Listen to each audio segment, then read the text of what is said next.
Welcome to Pindar Poetry. We hope you learned something new. You start by preparing both sides. Make sure AirPods in case are charged above 50% and close the lid for 30 seconds. Once done, turn Bluetooth off on your phone and perform a quick restart of the phone or tablet so cached radios reset.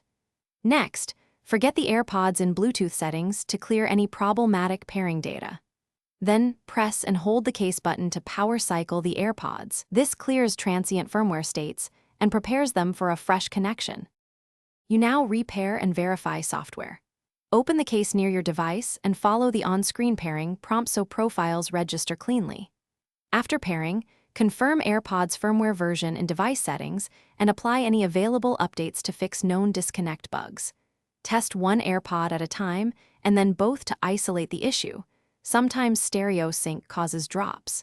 If needed, disable automatic ear detection to reduce false disconnects, since that sensor can trigger unwanted pauses when it misreads fit or movement. You finish with deeper fixes and a key tip. If Bluetooth still drops, reset network settings on your device to remove corrupted radio profiles. Note this also clears Wi-Fi. Clean earbud sensors and case contacts with a 70% isopropyl swab because dirt can interrupt charging and sensor signals. Retest after each change. If issues persist, contact support for diagnostics or initiate a service replacement. This step resolves hardware faults. Quick tip: try them with another device to confirm whether the problem is AirPods or the original. Thanks for watching. Consider subscribing if we helped you.